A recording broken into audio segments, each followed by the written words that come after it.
One of the things that you need to know how to do on a graphing calculator for calculus is to be able to find the derivative, and that's a derivative at a specific point and a derivative function. So I'm going to go through how to do those real quick, and I'm going to use this example to do it. Okay, so we have a function x of t representing a particle's location in inches as it moves back and forth on the x-axis over the interval from 0 to 6 hours.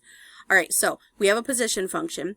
Part A, we're looking for the particle's average velocity over the time interval. Now, I've included this one in this video because there's a good chance that several of you are not aware of all of the ways that you can evaluate a function on a graphing calculator. So even though for this first part we don't need to find the derivative, we are going to use the graphing calculator to help us answer this, okay? So average velocity, we know that that means slope of the secant.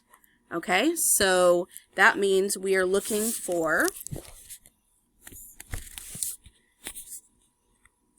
s of 6 minus s of 0 over 6 minus 0. Now, we can plug 6 into, like we can do 6 times cosine of root 3 plus 6 squared minus 0.4 times 6, and then do the same thing with 0. We could do all of that by hand, or like even typing it in as each value, or with each operation in the calculator, but we don't even need to do that much.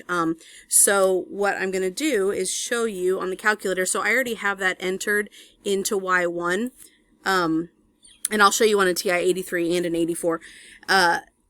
On here, I have things in terms of x, so even though this function is in terms of t, when I put things in here, I want to go in terms of x. Okay, so I can find s of 6 and s of 0 a couple of different ways on the calculator. If I have this entered in Y1, one thing I could do is I could look at the table and I could go down to 6 and get that value, and 0 and use this value. Another thing that I can do is from the graph, I can do second trace for calculate, and I can pick the value. Well, we got to graph it here. Hold on.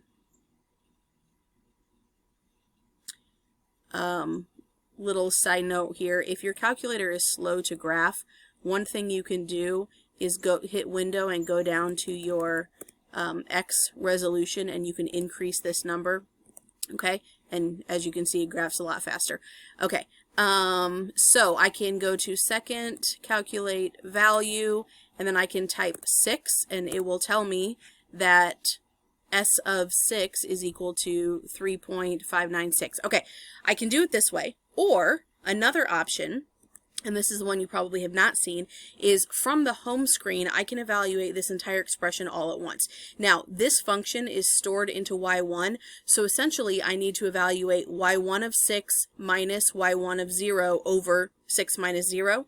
Okay, so I can do that, and I'm going to use parentheses around my numerator, so I can do that as, I need to pull up Y1, which I can do this two ways. I'll show you on the 83 the way that works for both, but on the 84 the shortcut is alpha F4 or trace, and then I pick Y1. So Y1 of 6, okay, that's just function notation for plugging 6 into the function, minus, now I already know this is 0, but let's say maybe I didn't know it was 0, so Y1 of 0, and then close the parentheses for the numerator, divided by 6 minus 0 is 6, and I get 0.599. AP always go to 3 decimal places unless otherwise specified. So average velocity is about 0.599, and because we have units in the problem, we need units on our answer,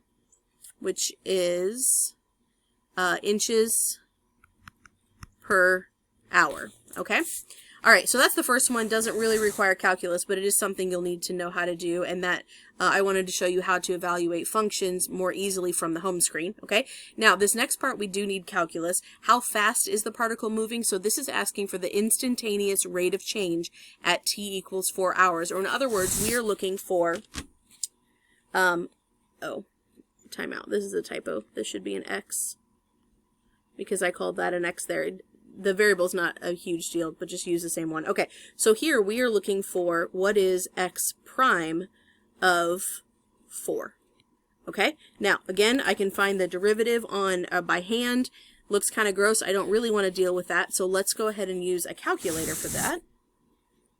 And I'm going to show you a couple of ways to do this. Okay, so one thing I can do is I can find the, since the function is already in here, I can find the value of the derivative by looking at the graph. So let's go back to the graph here. This is the graph of x of t.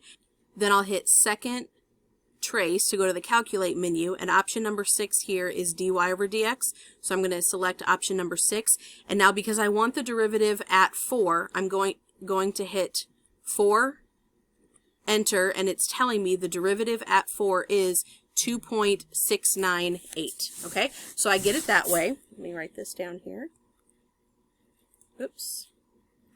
2.698, and that's approximate.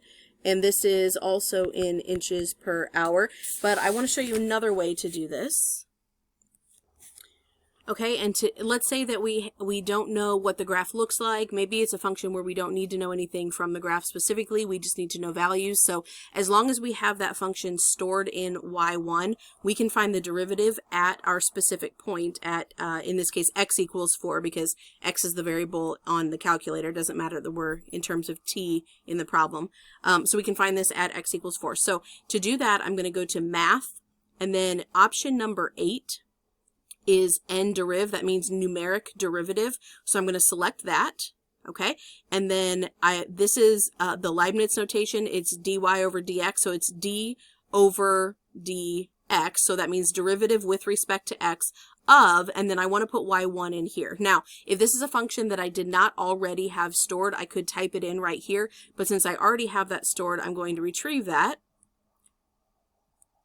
Okay. So it's the derivative of y1 with respect to x, and then this vertical bar means where or such that x is, and then that's where I'm going to put my constant 4, and then hit enter, and I should get the same thing, which I do. Okay, so that one's a little bit different on the 83, so let me show you how to do that over here. I already have this function stored. Okay, so from the home screen, and I'll write these steps down because it's a little bit less intuitive. I'm still going to do math 8 to get to the nderiv menu, but here it doesn't show me that d over dx structure, so I just need to be careful about the order that I type things in. Okay, and so here I'm going to start with the function. So it's the derivative of, and we want to know the function first. Again, I could type in the function, or since I already have it stored, I'm going to retrieve it. So variables over to y variables, function, and then y1, and again, those are the steps that you could do on an 84 as well, but if you have a newer 84, then the alpha trace shortcut works for that. Okay, so it's the function and then a comma, which is above the 7. Okay, so the function, comma, with respect to the variable x, so hit the x button, comma, at the point where x equals what, and that's our constant, so 4. You can close the parentheses or not, it doesn't really matter. Okay, we hit enter, and again, we get the same thing. So I am going to write those steps down for you. All right, so there's your steps, math, and then 8, and if we have an 84, we have this structure, fill in the blue stuff, so x, y1, and x equals, your point here is 4. On an 83, nderiv, and then is the math 8 option, and then put in the function, comma, x, comma, and then your c value. You can close the parentheses if you want. Anytime on a calculator you open some and then you don't close it, then your calculator just automatically closes everything at the end. So whether or not you type this one doesn't really matter. Okay. So then the last thing we want to do is we want to be able to look at the derivative function. In other words, to find the derivative at every possible value of x. Okay. And that is going to help us answer part C. It says use the graph of x prime to determine where on the time interval the particle is moving to the right. Now, we know from looking at our function, let me go back to the graph here,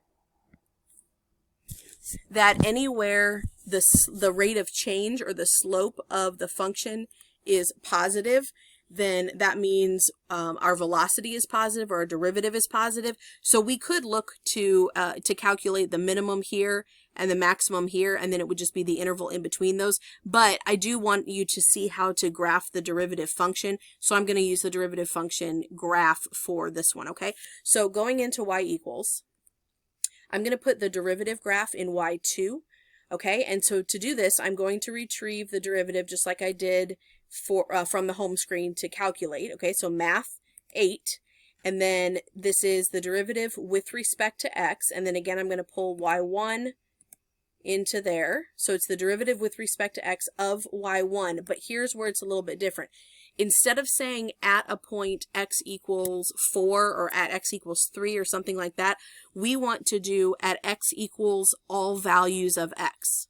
Okay, so we're going to put an x right here. So in other words, this calculator will, or this function will graph the y coordinate of every point is going to be the derivative at that point on the first function. So this is going to give us our derivative graph, and we can see here, let's go to the graph.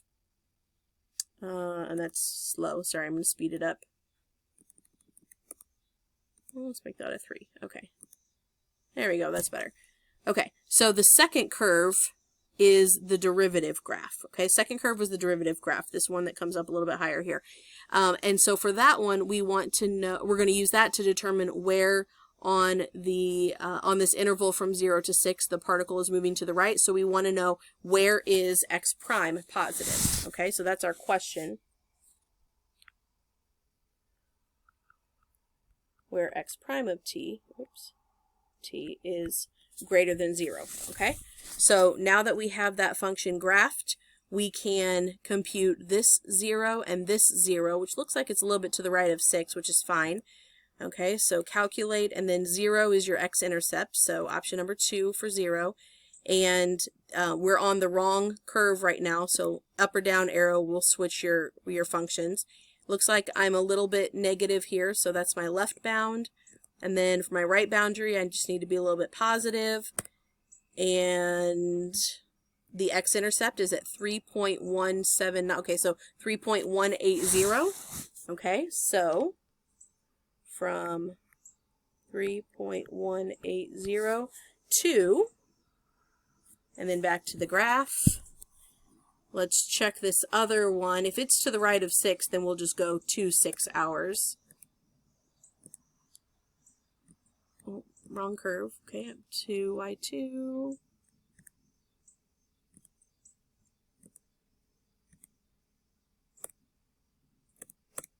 And all right, the x-intercept is bigger than 6, and our interval only goes to 6, so 6 is going to be the end of the interval where x prime is positive. Okay, and then real quick on the 83, same thing here, into y2.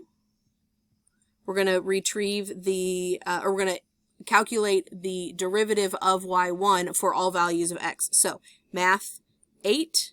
And then the function, so variables, y variables, function, y1, right, comma, with respect to x, comma, at all values of x. And then we'll graph it. Oh, and I have a different zoom on this graph, but that's okay.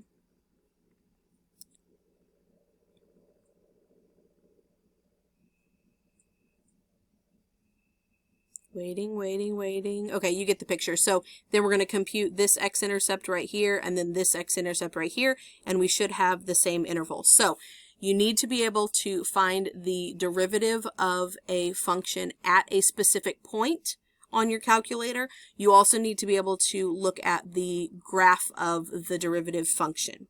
Let me know if you have questions.